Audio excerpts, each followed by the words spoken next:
Alright, so I just picked up this spiral cutter head from for the DeWalt planer.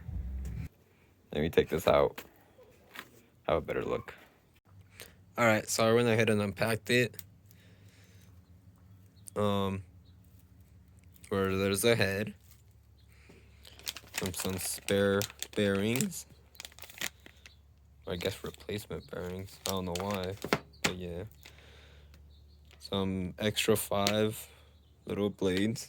I think it's an extra 5 bolts as well. And I think this is a drive shaft or something. I don't know what the hell this is. I don't know, here are the instructions. I'll figure it out, but oh, it might go right there actually. Look. Yeah, I think it twists on right there and then is that the gear or something? So first I'm gonna go ahead and open this thing up, get to the cutter head, and then see what else I need to remove to take that thing out. So let me do that.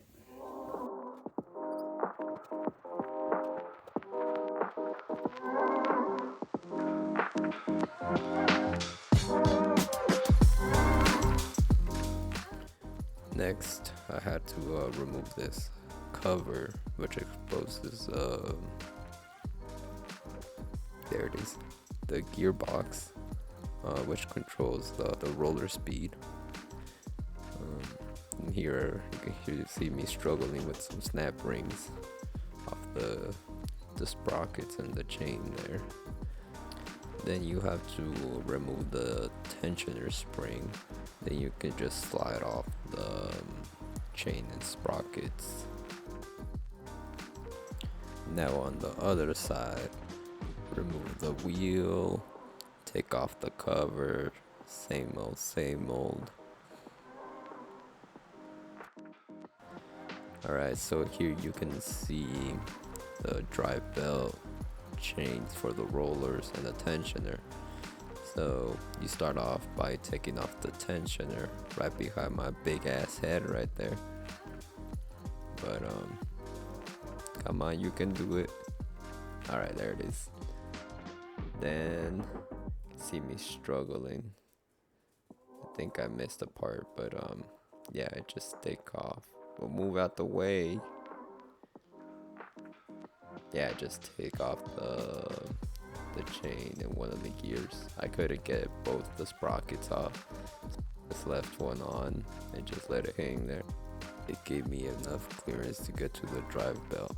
So now, slowly and steadily, and very difficultly, you have to roll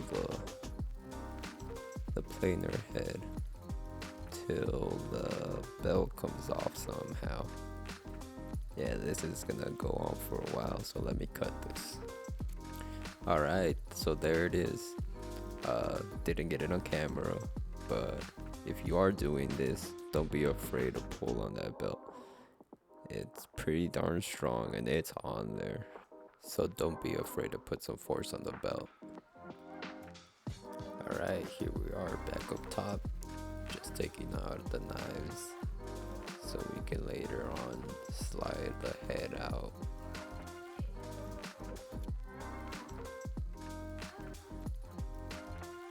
Alright, once you remove all 3 knives, you gotta remove this little lock which holds the head in place while you remove the knives. And this piece is permanently removed. Alright, we're back to the gearbox. Gotta take out 4 long ass bolts here. Then the whole gearbox should slide out. But there is a little detent to the selector up there. Just take an Allen to it and should be able to take that off. And then the whole gearbox just slides out. Next, there's a little warm drive gear, you gotta take that out. And this snap ring, also yank that out. Another snap ring on the other side. Back to the other side, Wow. Next, I took a bolt, found one that fit into the cutter head, and then you just take your hammer, whack on that a lot, just checking I wasn't fucking up the bolts or the threads.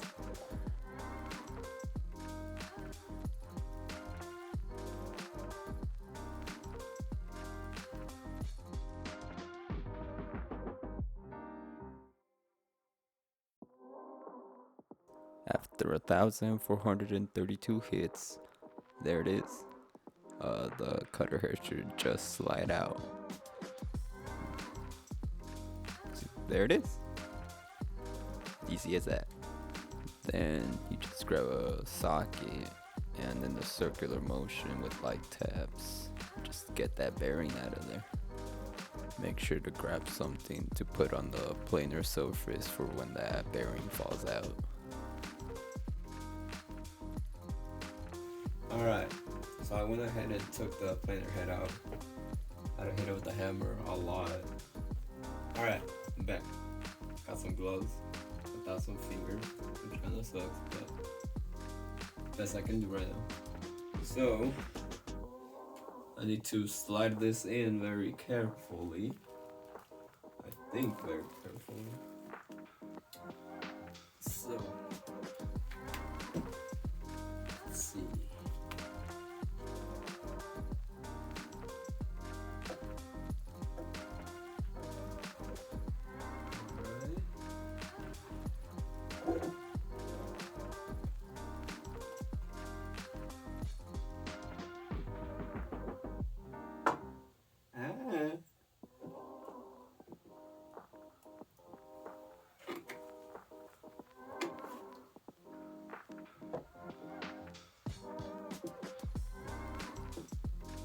Come on, fit in.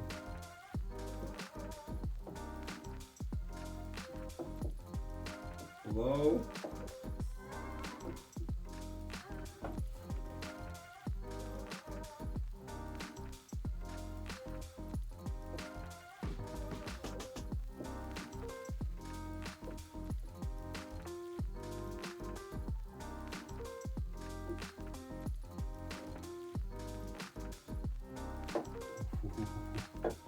That is a tight fit, so barely fit, so alright.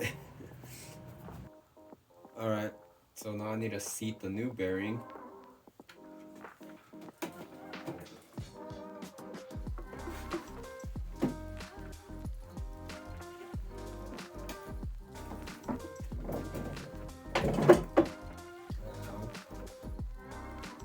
Alright, so I kinda just set the bearing in here. Now I need to hammer very slowly. Seat it down, I think.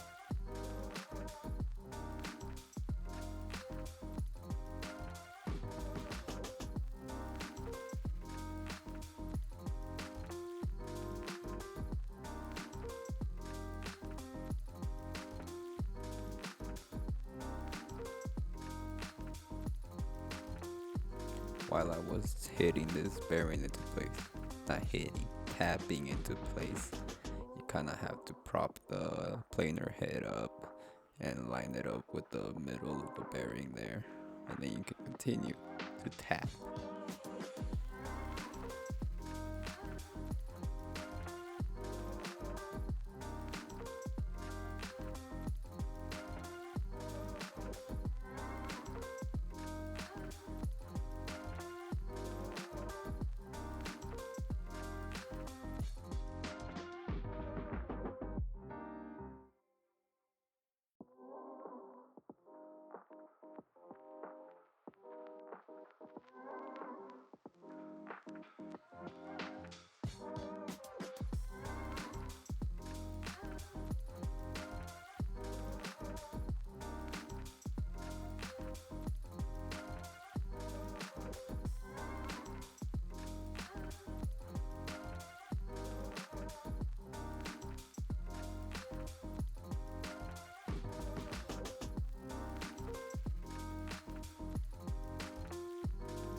While tapping the bearing into place, just make sure you can go far enough to be able to get that snap ring in there.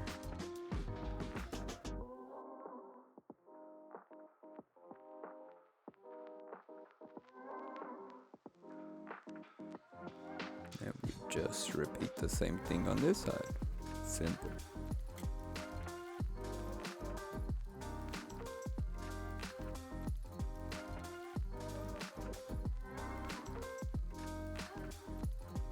Once I couldn't reach the bearing with the hammer, I just got a socket big enough that it hit both the inner ring and the outer ring, so it didn't fuck up the bearing.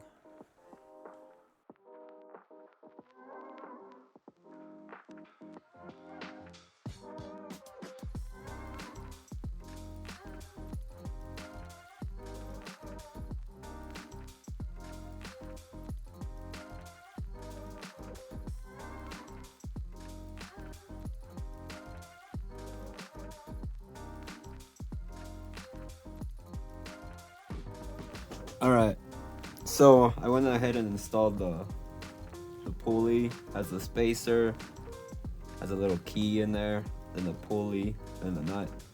I couldn't find what to torque this down to. Yeah, I went told these things split. So it's probably about 20 to 25 foot-pounds. And here we are again, struggling with the drive belt. Yup, still struggling. This clip was way longer than this actually. I cut it down way too much.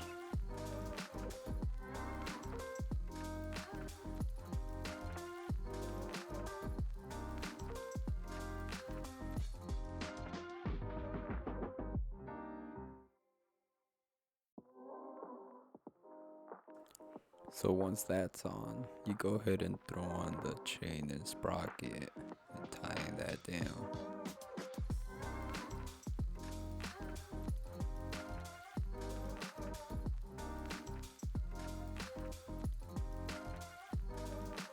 And don't forget to throw on that tensioner as well.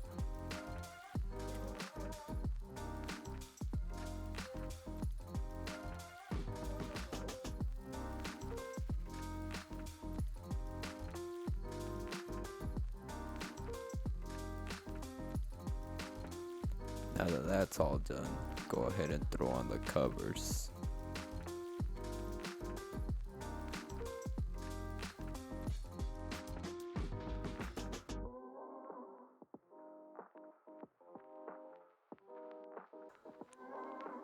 And also throw on the wheel.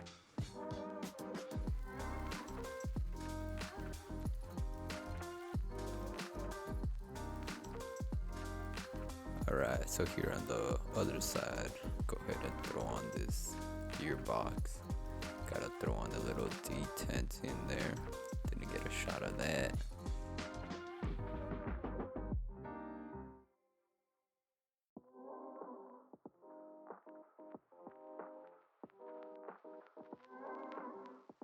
So here while trying to install the gearbox, I forgot I need to add the warp drive gear to the planer head.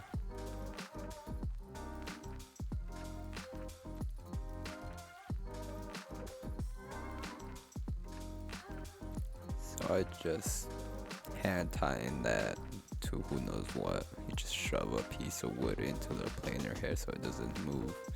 Then you can tighten that down.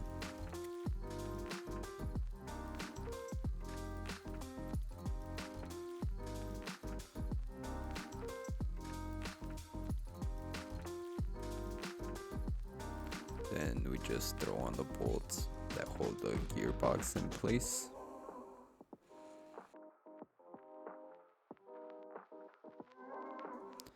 Then we throw this side's chain and sprocket and attach the tensioner spring. And this side for some reason has snap rings. Don't know why, but throw those on.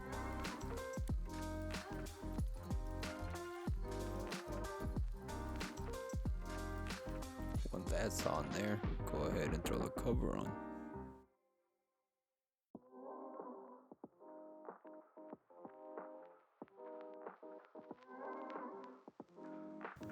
Alright, so there you can see it's all put back together. We got the helical head in there. All I gotta do is put this dust, what is this called? Chip collector or dust collector or whatever the hood is called, back on here.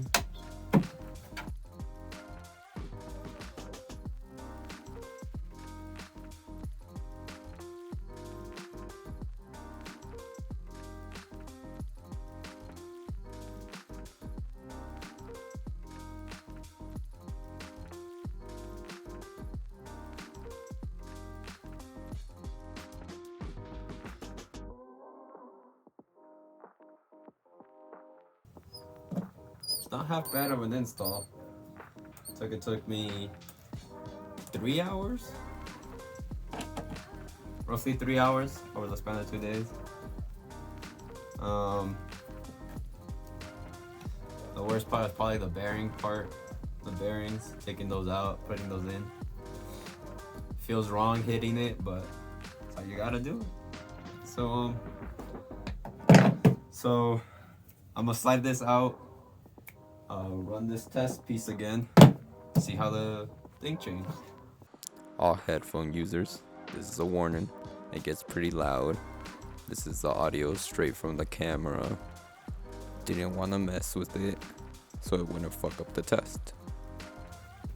Alright, so I got a 2x4 here. Got the test piece.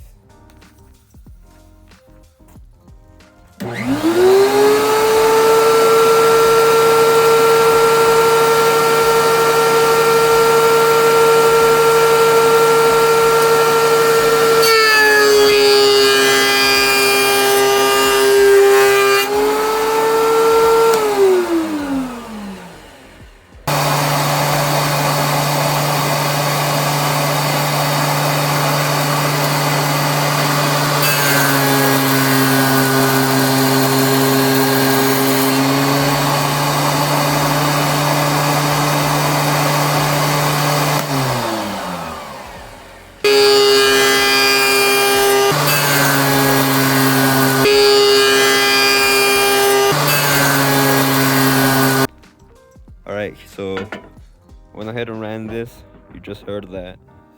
Probably gonna cut in some side by side so you can hear it, but to my ear it sounds way quieter. The loudest thing now is the freaking motor blowing out all the dust out of there. But from the cut itself, this is a helical head. Looks way better. Yeah, so here you can see the little tiny little chip in the knives from the straight head. But it looks pretty good. But compared to this one, it's already glossy and everything. I don't know. And then the snipe, it's got barely any snipe on here. Took that down a lot. Here you can barely feel it. I don't know if you can see that. Can't even see it. I can't see it. Here, the back, I can feel it. I can kind of barely see the snipe, but it's nothing there. Here you can actually feel it and see it. Pretty aggressive snipe with the straight heads, but with these ones, definitely recommend it. Plus, I've heard that these last forever, so I don't know. According to what I've heard, if you do a lot of processing, like if you do a lot of milling of wood, you have to like rotate them once a year, all the little individual cutters, and they got 4 sides, so that's like 4 years if you do a lot of it. But I don't do that much milling, so should last for a long time. So there's that. Do you recommend? Yeah. There it is. Looks exactly the same now, but just missing that bit. Here's all the leftover pieces actually. Got the planer head, big old triangle. Got this bolt that I need to take out. Got the leftover bearings. These two. They're still good bearings. It just, I don't know. I'll probably just keep them here, throw them back in the old box, and throw it up in the attic somewhere. Got the knives. These knives I miscalculated. I thought that was the last edge, but apparently I had an extra edge left on these. But oh well. Bunch of little screws. Probably gonna throw those back on there. Yeah. So this is a leftover. This is what I have now. For the price, I believe I paid, how much was it? Almost $500 for the head, and then $600 for the planer. So that's $1,000 machine now. Damn. Yeah. But if it keeps giving me results like this, hey, can't complain. That's like already sanded. Probably need to hit it with like 220, just a once over, and that would be good to go. This, you would have to hit it probably like 120 and work your way up to get all that little bump out or something. But hey, can't complain. I like it.